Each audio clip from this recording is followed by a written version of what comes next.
Okay, thank you so much for joining us. I'm Pete Burden, and I'm your host today on the Healthy Power Alliance podcast. We're using this space to explore what it means to be powerful together, to look at how human power, particularly as it appears in organizations and communities, can benefit other humans and the planet we all depend upon. We're speaking with people who are in the middle of doing that, people who think they know how to do it, and people who are doing in-depth academic studies of what really works and probably what doesn't as well. We love theory, but we're more interested in practice. So with all that said, let's get into the detail with our current guest, Richard Lee, who is a community-based activist, or sometimes just an activist. Is that right, Richard? Do you want to say a little bit about who you are and your background? I mean, we've known each other for a while. I met you through Just Space, and maybe you could explain what that organisation is and some of the other places you've worked, for example. Hi, Pete. Yes, I've I've worked for Just Space for probably about 17 years now. Um, Just Space is a London-wide network of community groups that's particularly focused on planning and the future of London, but in quite a broad way. So we tend to deal with a lot of grassroots issues. Um, and Until a couple of years ago, I was the long-standing coordinator of Just Space.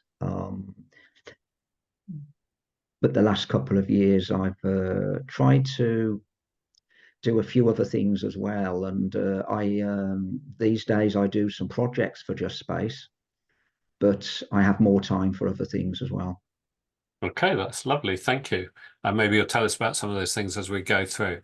Just before we get further into it, and we're going to talk about power, and I'm particularly interested in power from the activist point of view. I just wanted to say that we know that the word power is highly contested. So we're using this very simple definition of power as the ability to achieve goals or to get needs met. And that kind of avoids the whole academic argument about what power is. Um, and for healthy power, what we mean by that is using your power, working with your power in that way to accomplish our goals and meet our needs, but in a way that increases other people's power at the same time, and increases the well-being of everyone involved. Um, I mean, I don't know, does that definition kind of resonate with you in some ways? Or maybe you could say a little bit about when you first kind of came across power or realized that power was important. Well, I mean, I think we all experience power from an early age, don't we? And one of my memories is of overbearing teachers, and particularly headmaster Hmm. at my secondary school, and how I had a strong sense at that age of that person's got too much power, and I don't like it. And especially, I think when you don't feel they're using the power very well. Hmm. I'm not into benign dictators either, but certainly in the case of my school, there were a lot of people who, at the teaching level, um, who didn't treat the children very well. I felt that the teachers had a lot of power, especially the head teacher, and they didn't always use that very well, very wisely.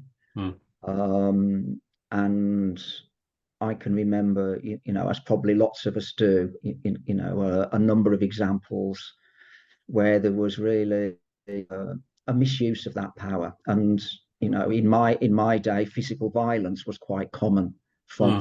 from the teachers, Mm. um, and you know, then seeing how some of the children then kind of followed the practices that they saw the teachers using, and then used violence to other children. Mm. Mm. That was certainly a big impact. But then I think also how I experienced it as in terms of privilege in the school, really. And one of my first acts of rebellion was that we had a house system, or a system of teams in the school that does sporting activities throughout the year for the school trophy. And it really struck me that some of the school teams just won year after year after year, and it seemed to be because they had a favourite teacher that was organising them, so they got the best athletes.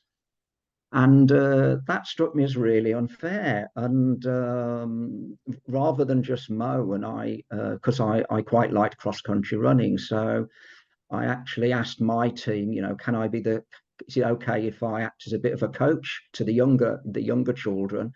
I'll help get them all trained and organised. And I found my experience was that even if you're not the most skilled, if you put in the endeavour and you've got some spirit about you and some team spirit, you can actually overcome those who are on paper seem to have all the skills and privilege in their hands. And we did. Uh-huh. Our team actually won against all expectations, and I was very happy with that. It felt for me it was always a better way than just shouting at the head teacher or something. I wanted to shout in a different way. Uh-huh. So rebelling in a very practical sense. I think that's great. And I'm assuming then that that kind of and as you said, I mean, linking all of that to the violence as well, it gives you a very powerful sense of the kind of unfairness, doesn't it? And then I presume you carried that on into later life and then into your work. Is that right? In your work with Just Space?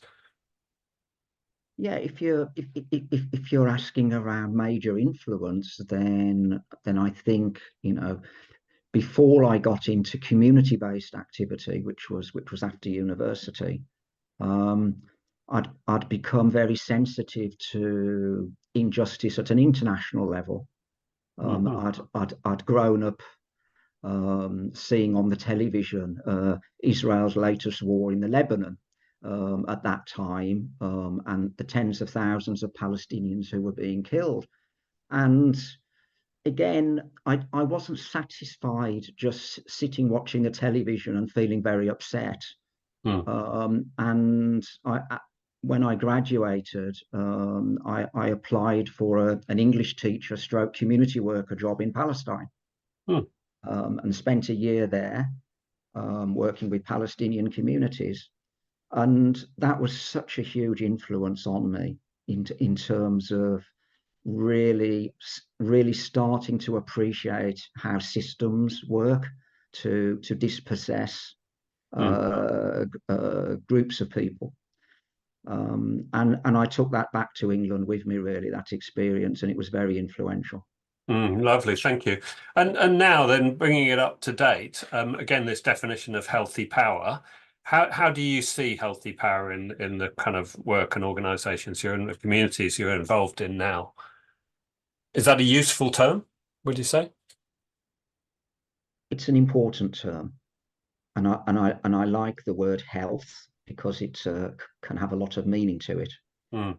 Um, um, I think I've always kind of come from experience. Um, I I've lived on council estates for the majority of my life, and that led me to become a tenant participation worker in my first proper, if you like, paid job Mm. after coming Mm. back to England. Um, and that was, of course, that's all about power relationships. It's all about supporting council tenants to be able to have voice with their landlord, and the many things that are involved there. And yes, that involved me in running lots of training and mentoring programs to support council tenants who wanted to become a collective and be able to actually address some of the perceived injustice that they were experiencing.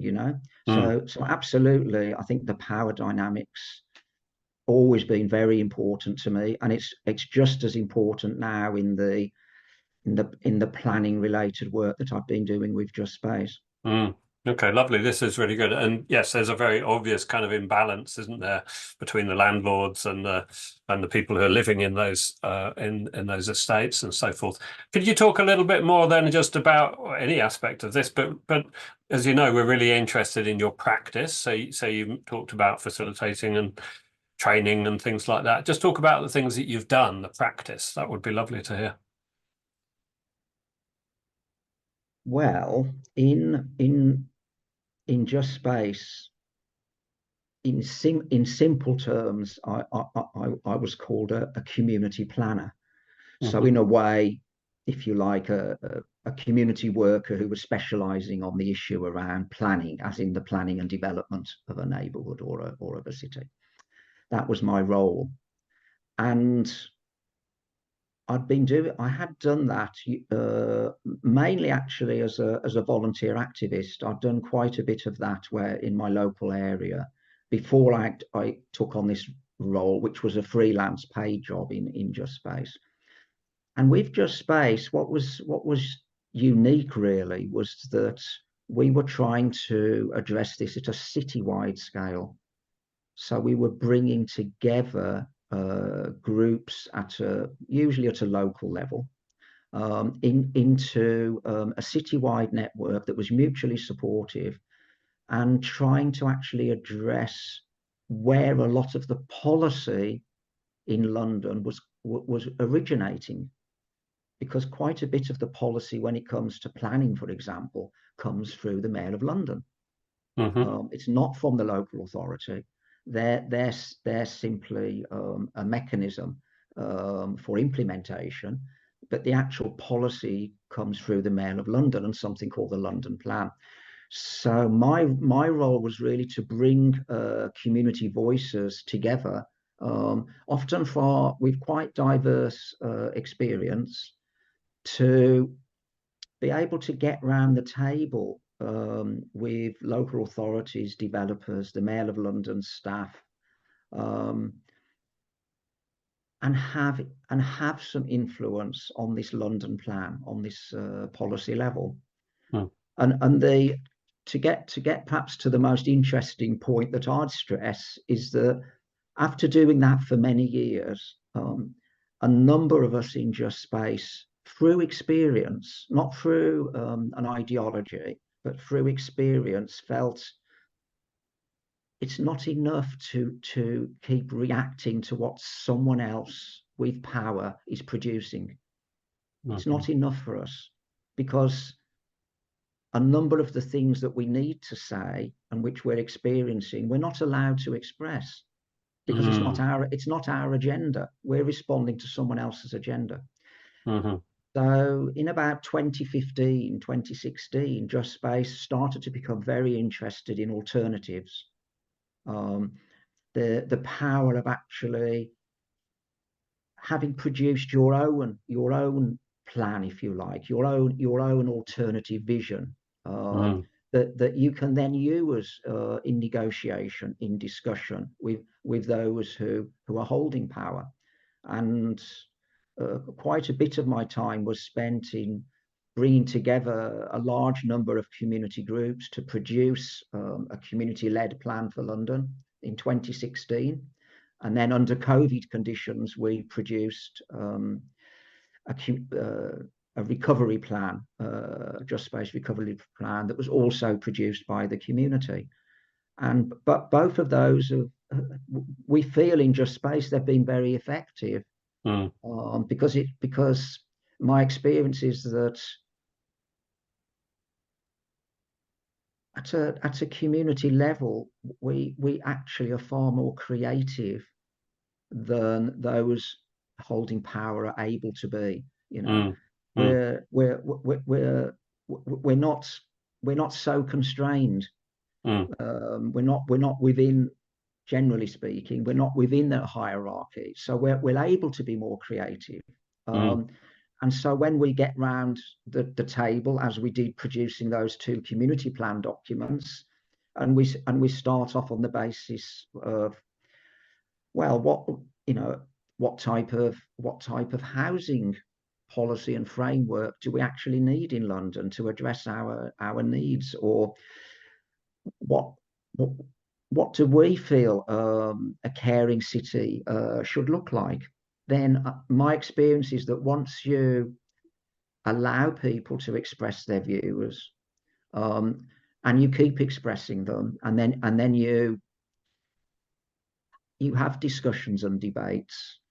You produce some briefing papers, you share them, and then you come back to have another go and until you've found a satisfying consensus.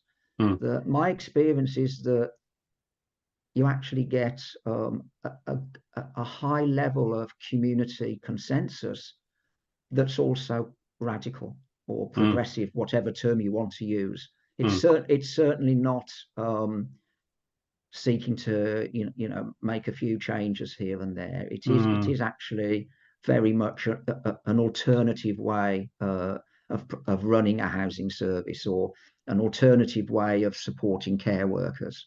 Uh, Mm, mm. that's my practice and my experience.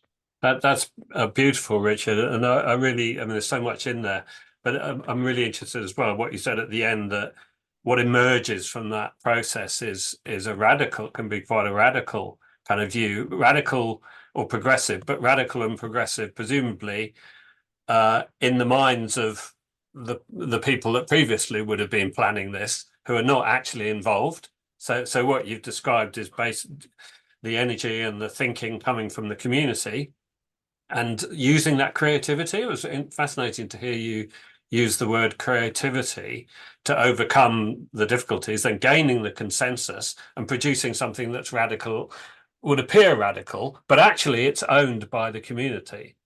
I mean, is that right? So if I mean, does that also then make it easier to kind of follow through and implement the fact that there's real knowledge on the ground of what this means, but also passion and energy to implement?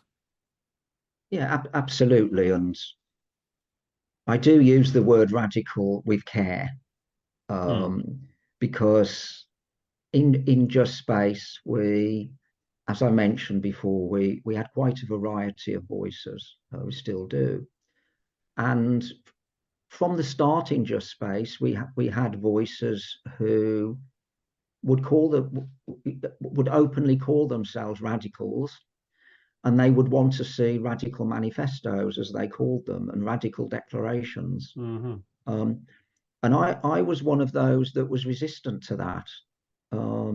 I felt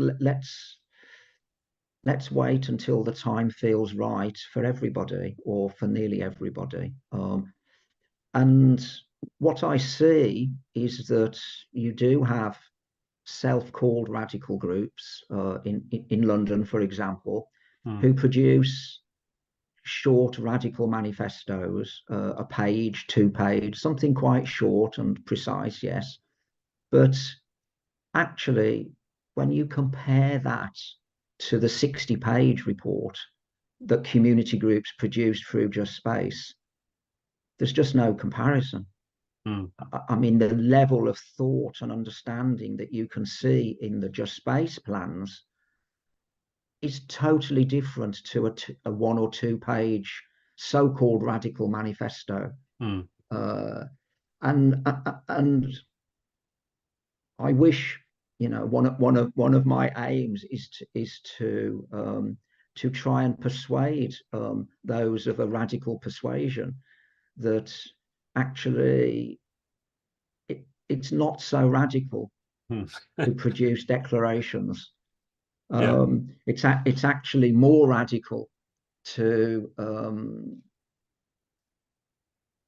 to allow the space for the creativity from a large number at a grassroots level, and that radicals shouldn't be fearful of that, and should Mm, see that actually it will naturally lead, if it's supported well and encouraged, to far more radical solutions mm, than the radicals themselves are putting forward. mm. Lovely. As you were speaking then, I was thinking how relevant it is that this organization is called Just Space, because you're creating space, aren't you, for all of these kind of different voices, these diverse voices to come up. This is fascinating, Richard. I mean, the other thing that came clearly across to me was when you were talking at the beginning and saying that you would meet with a diverse set of people, both from the community, but also with planners and all of those kind of people in organizations, the council members and so forth. Could you just say a little bit about perhaps what's your experience of being in those meetings? Or I know you've worked with academics and researchers as well. What's your experience of working in those places in a practical level? How do you comport yourself, I guess, is the question. I mean, you're not waving a big flag and banging them over the head, is what I gather. Well, for Just Space, because I always like to talk about how something happens, because I feel that for me that makes it more real Mm-hmm. to begin with. For Just Space, we from the beginning we were attracted to working with individual academics who were offering us support. That's different to an academic institution because they are very hierarchical. Mm-hmm. It's another game altogether to try and get the support of an academic institution, though sometimes we succeed. But what we were most interested in was the support that individual committed academics could give to Just Space. And the issue was support and resourcing. We wanted an alternative to the local authority Mm-hmm. because we recognize the dependency that's involved once you start receiving grant aid, from the local authority. So we actually wanted a different source of support, and the academics seemed attractive to us. Mm-hmm. Um, but from our early years in Just Space, we had community voices saying, well, we understand that argument that Just Space is making, but what we experience at a grassroots level is academics coming to our community, um, gathering evidence, doing interviews, and then we never see them again. Mm-hmm. And it feels extractive. And we don't, if that's what it means for Just Space to work with academics, we don't want that. So we set up something called a protocol for collaboration between community groups and academics. And, Mm-hmm. and we produced that in our very early years of Just Space because we didn't want to enter into a relationship with academics where the community was of a lesser status, where we knew that there were power issues there. So we put together to get, in discussion with the academics, this research protocol. And it had a number of things which are fairly common sense, really, but that when researchers are interviewing a community member, that they will always share with them the transcript or the write-up from the interview, and that they'll share with them the final report. Mm-hmm. This should be common sense, but very often it hadn't happened, and it still doesn't happen. Mm-hmm. Um, and there were many other facets to this, but I think to carry this on a more general scale, when entering into relationships with other partners who hold more power than the community, uh, my experience is it's very important to have some form of protocols, some understandings Mm-hmm. about this. And I'm experiencing this in some depth right now with the main project I'm doing with Just Space, which is an international project around co-production. And even though the project title is co-production, and it specifies,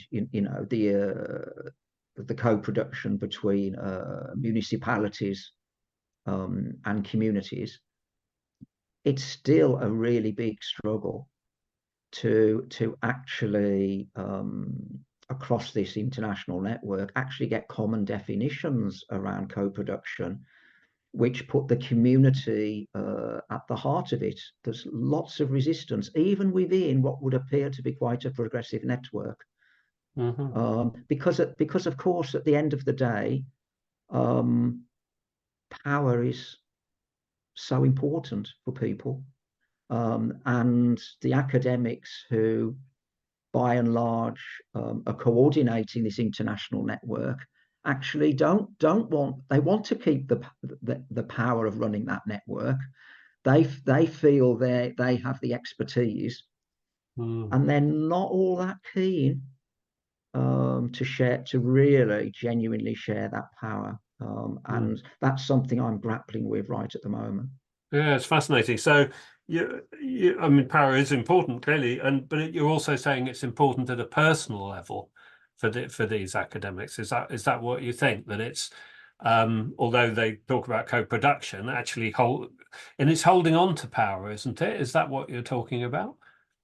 Yes, I would call it more professional, a sense of professional standing. Okay, okay.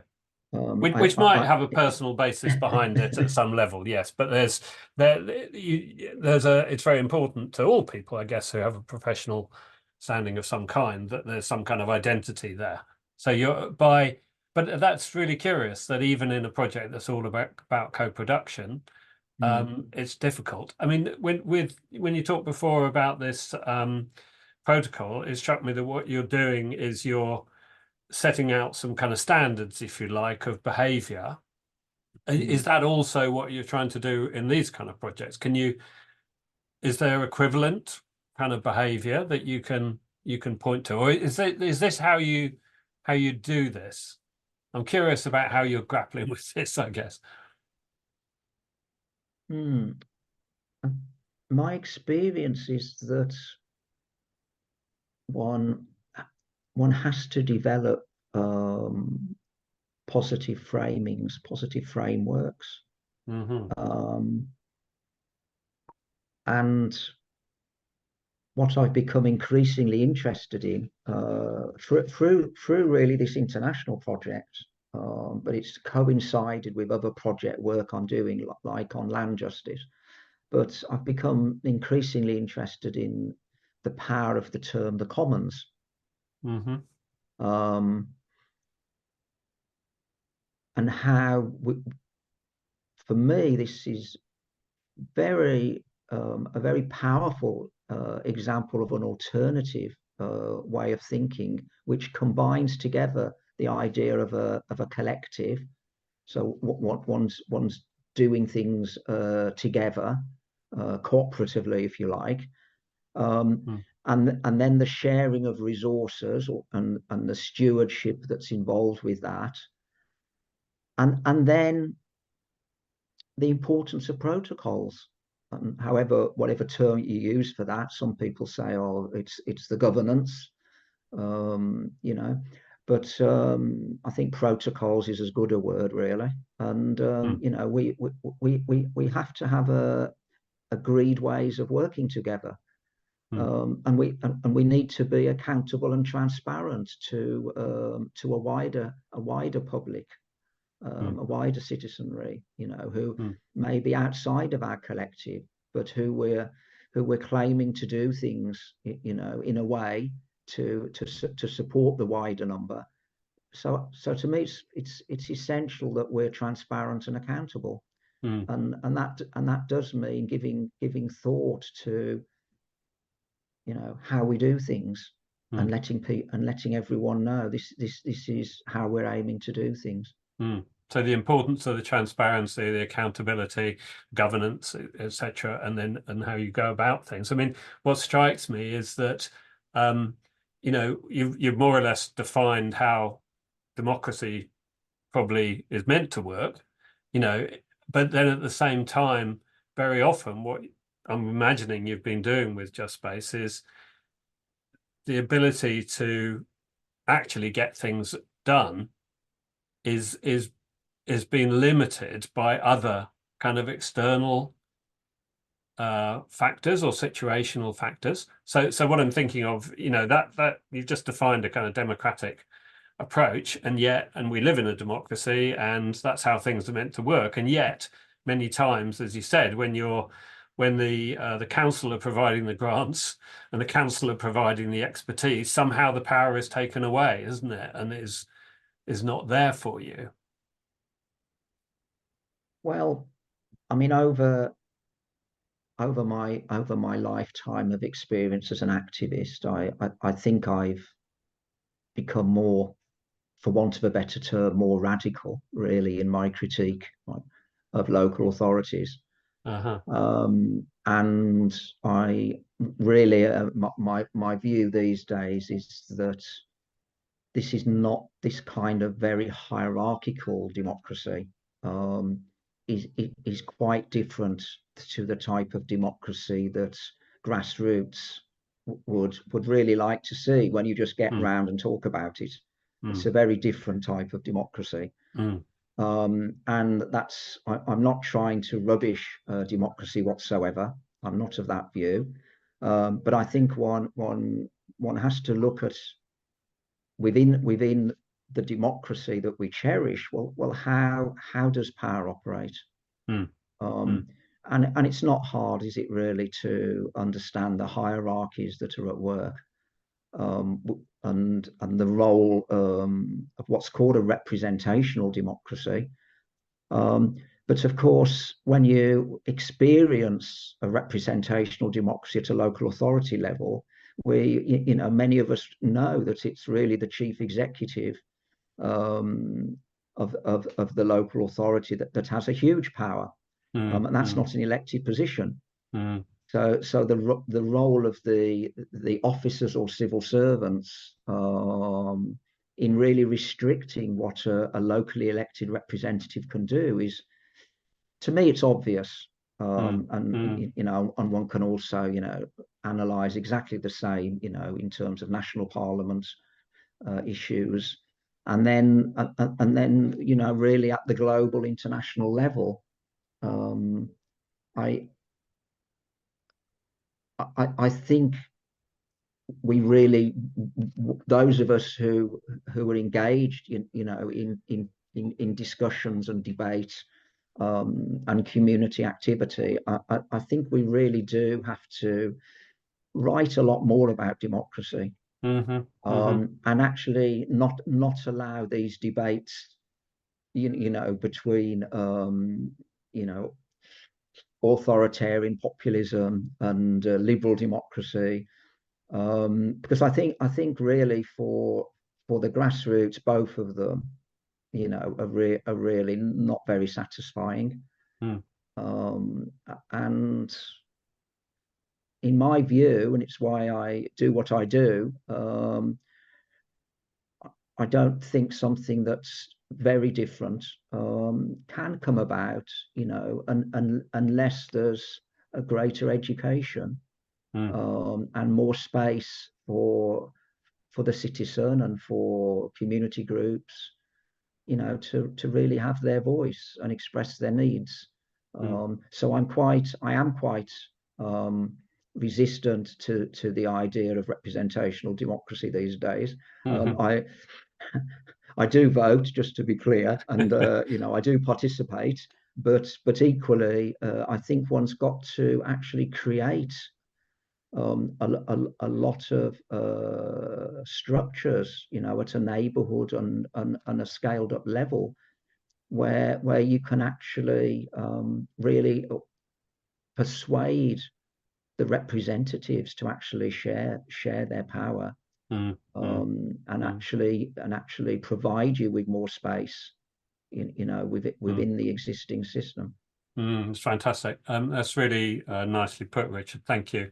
And I know we're kind of moving towards the time when we need to kind of wrap up. So I just wanted to give you free rein, really. Just, is there anything else you would like to touch on in terms of power? I mean, again, as I said earlier, that you don't have to talk about this, but we're always really interested in the practice, or you know, the examples of how it kind of plays out for you, but a free rein as well. Well, I was where I'd got to really, which was being rather critical of representational systems. But you can't stop there, obviously. You know, I'm well aware, and I have many debates with NGOs, non-governmental organisations, and with charities, and with large voluntary sector organisations, and with trust funds that are providing funds for the voluntary and community sector groups. Um, because my experience there is that there's a great deal of co-option of voices from those more powerful. They're more powerful than the citizen. They're more powerful than the community group. They may not be the government, of course, and they may not be a large corporate provider. But I think the idea of NGO charity sector again has to be challenged. It has to be really open to more gaze, and to actually have the first point of call is the citizen, the grassroots, their voice, um, as at the end of the day more valuable than the voice of a paid worker for an NGO or a Mm. charity or a large voluntary sector. And that's not to knock those latter people who can often play potentially very important roles because of their resources. But the challenge I always give to those is, are you providing real space and voice for the citizen? And time's finished, but that would be something I'd love to explore with some of your other podcast speakers, because I Hmm. think they come from some of those backgrounds, Hmm. um, and I'd love to engage with them, and I hope Mm. that's possible one day. Yeah, me too. That would be wonderful. And at the very least, Richard, it's been a fascinating conversation. Thank you. And I'd love to get you back in another year or so. But yeah, maybe we can get some of the people that we've interviewed together. That's a wonderful idea. Thank you. So just for we'll tie up there. Just for everybody else out there in podcast land, we will be releasing some more episodes in a little while. So watch your provider and see those episodes come through. And just again to say, Richard, thank you so much. Absolutely fascinating. I love the way you've talked about your kind of experience. That really kind of chimes with me. That attitude of seeing it through your own view and your own experience. It's been fascinating. A real joy to listen to you. It's a pleasure, Pete.